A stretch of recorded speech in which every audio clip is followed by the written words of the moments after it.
Sebelum menonton atau menyimak cerita ini, jangan lupa subscribe agar tidak ketinggalan cerita-cerita menarik lainnya.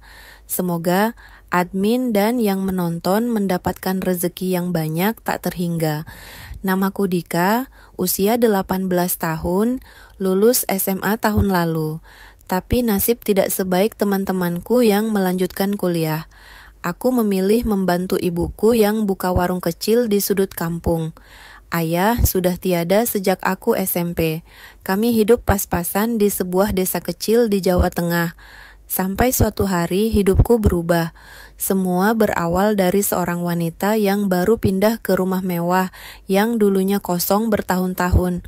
Orang-orang kampung menyebutnya Bu Indah, seorang janda kaya, pemilik usaha kos-kosan dan properti di kota. Suaminya, seorang kontraktor besar, meninggal 3 tahun lalu akibat serangan jantung. Wajah Bu Indah masih cantik, kulitnya putih bersih, tubuhnya terawat. Meski usianya sudah 45 tahun, dia ramah tapi terlihat menyendiri. Banyak ibu-ibu di kampung suka membicarakannya diam-diam. "Jangan dekat-dekat sama janda kayak gitu, Dik," kata temanku Bima suatu malam. Katanya pilih-pilih laki-laki, yang muda malah disukain. Aku hanya tertawa, tapi aku memang sering melihat Bu Indah dari jauh. Setiap pagi dia menyiram bunga di taman rumahnya dengan daster tipis yang sulit untuk tidak melihatnya. Sampai suatu sore, saat aku mengantar gas ke rumahnya, ibuku juga jual gas 3 kilo. Semuanya berubah. Aku berdiri di depan pagar memanggil, "Assalamualaikum, Bu." Pagar dibuka, wangi tubuhnya menyergapku duluan. Bu Indah memakai baju santai, rambut diikat ke atas. Ia tersenyum lembut. Dika ya, masuk aja itu gasnya taruh di dapur ya," katanya sambil menunjuk pintu belakang. Aku mengangguk canggung dan menuruti.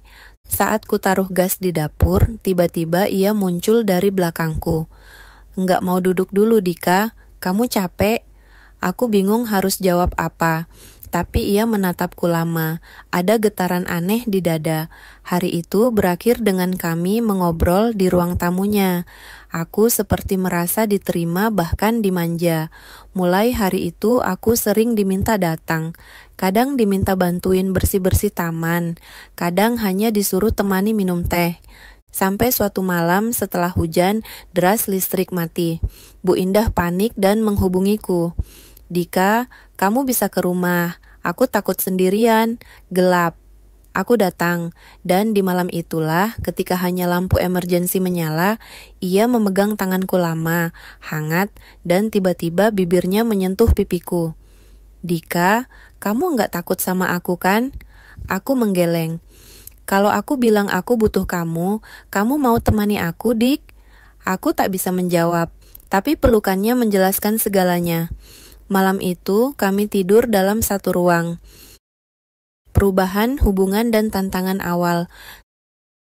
Setelah malam hujan itu, hubungan kami berubah drastis.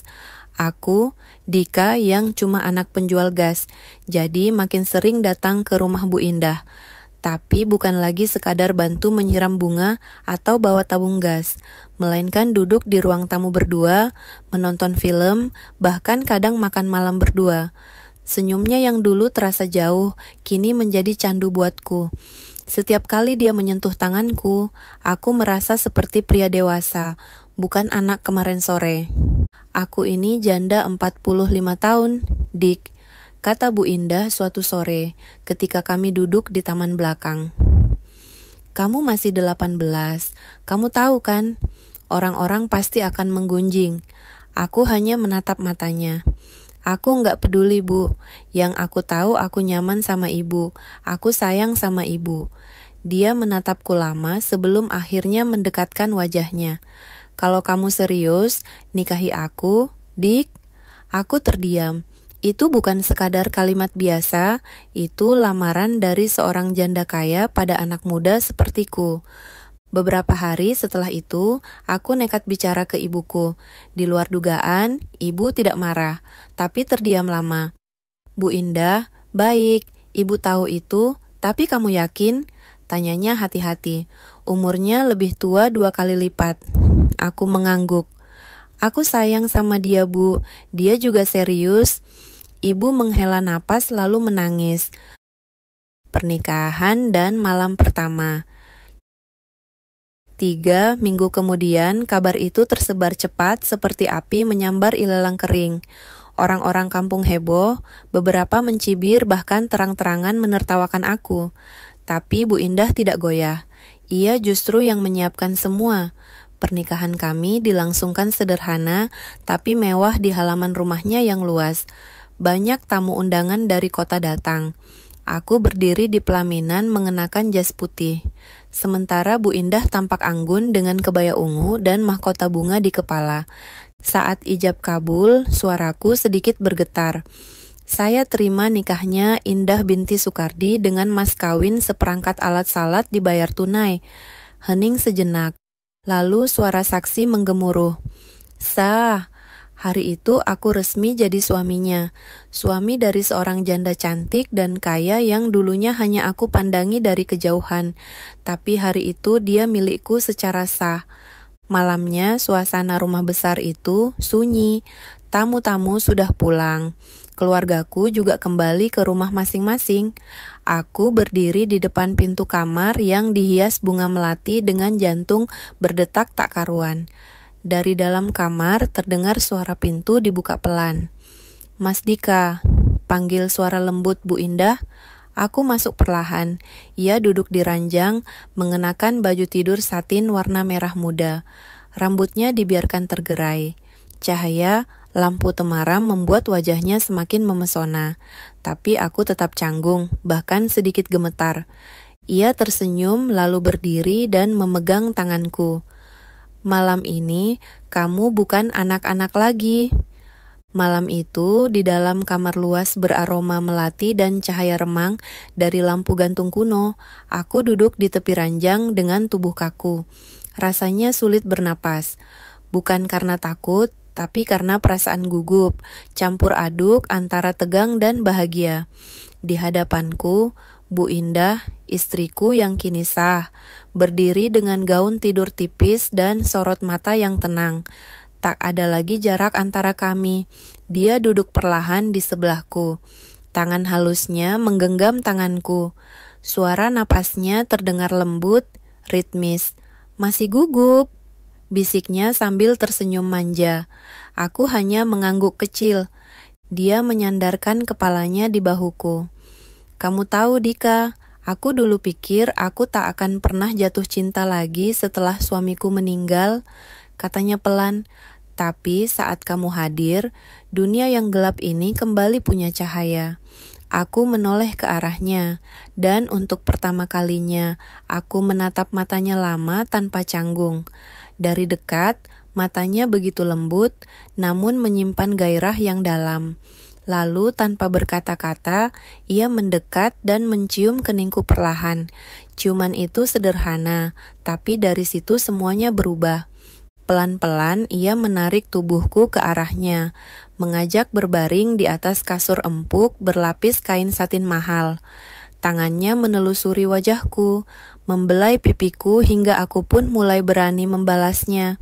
Jantungku berdebar kencang, tubuhku panas, tapi Bu Indah justru tenang mengarahkan, membimbingku. Jangan terburu-buru, katanya pelan sambil menatapku dalam.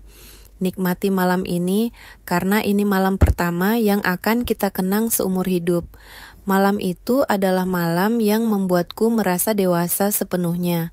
Ia tidak hanya jadi istriku, tapi juga guruku dalam memahami sentuhan, rasa, dan arti dari kebersamaan antara dua manusia yang berbeda usia, tapi punya cinta yang sama besar. Tubuhnya yang hangat menjadi selimut bagiku malam itu.